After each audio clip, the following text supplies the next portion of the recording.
I know you're already aware of my love for Whitecup. I make that confession almost every day. Why? I don't know. It's just one of those things in life. But today I want to share with you my love for poetry. And of course, that falls within my idea of making you know the books that I have in my collection. And with the motto, of course, of encouraging you and others, and particularly young people, to read. Our motto here is, there is no life without books. So today I gathered a couple of books on poetry. This is part of the collection that we have. I know it's not exhaustive. There are probably more scattered all over the place, but I was able to gather these. Some of them are by African scholars, and my main interest, apart from just talking about the books I have here, is also to highlight what African scholars, what African artists, what African poets have done. And I've talked at great length about the Ngugi wa Thiong'os and so on and so forth. So this is the collection that I have. Maybe I could just take you through. This is special because it was done at Clarion, my former employer, the organization which I worked with for some 13 years and which I led for some 8 years. So this is special to me. The book itself was done just before I joined the secretariat of that organization, and it carries one of my poems, maybe the first one to ever get published. Then of course, about Okot Pabitek and Song of Lawino, Song of Okol, and so on. I have all this in my collection. I mean, this is one of the icons of Africa when it comes to literature and poetry. The man had a brain the size of a large rock. Let's say a rock like 1 ton of a rock. That was the size of his brain. My brain could fit there like 1,000 times, and I won't complain.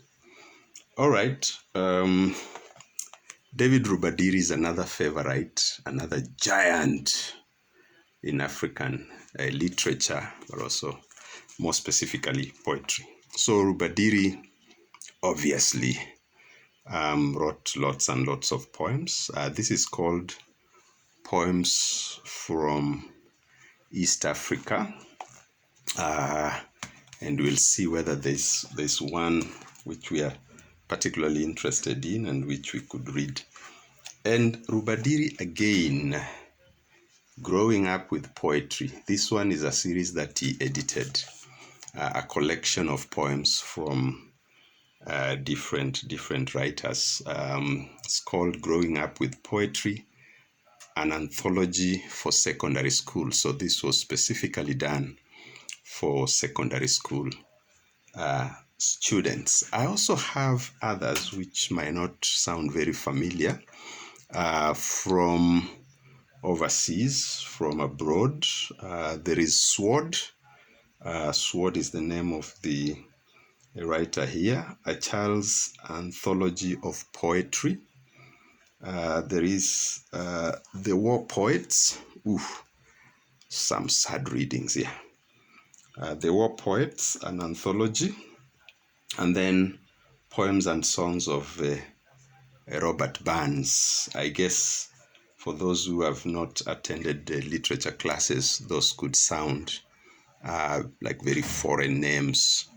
But I of course, many of us who have had an interest in poetry have also read other greats from the West like W.B. Yeats and all that. Of course, there are always a lot of controversies around some of these writers.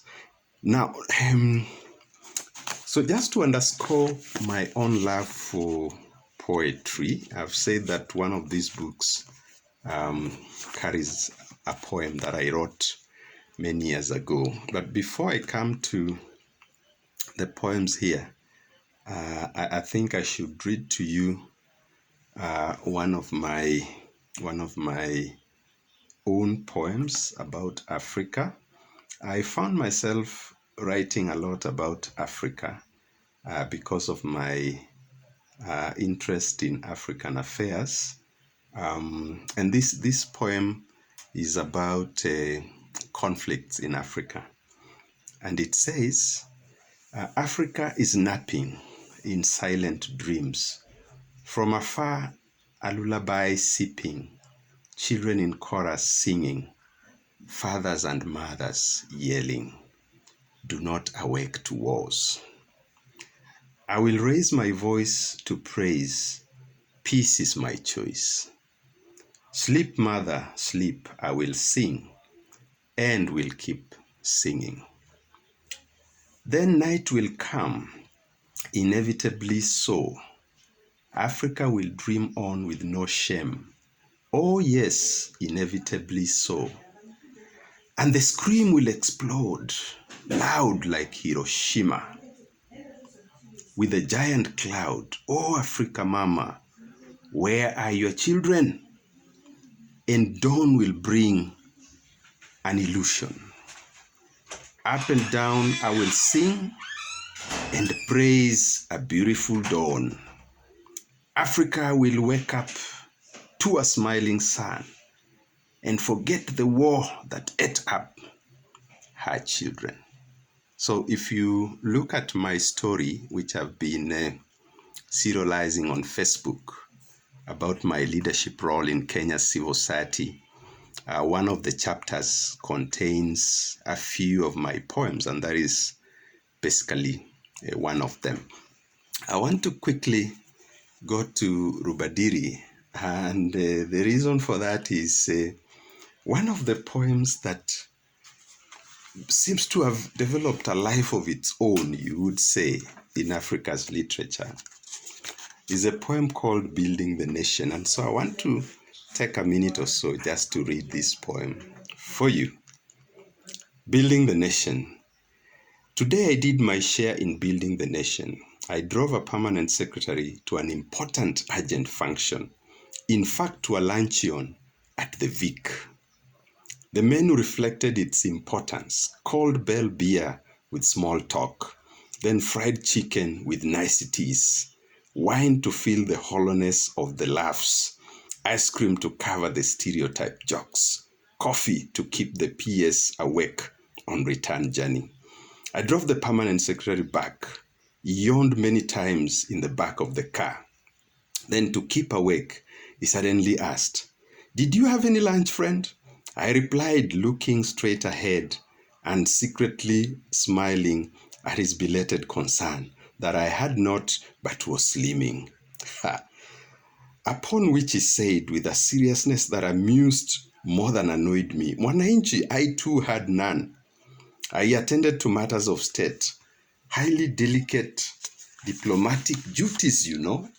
And friend, it goes against my grain, causes me stomach ulcers and wind." And he continued, yawning again, "The pains we suffer in building the nation.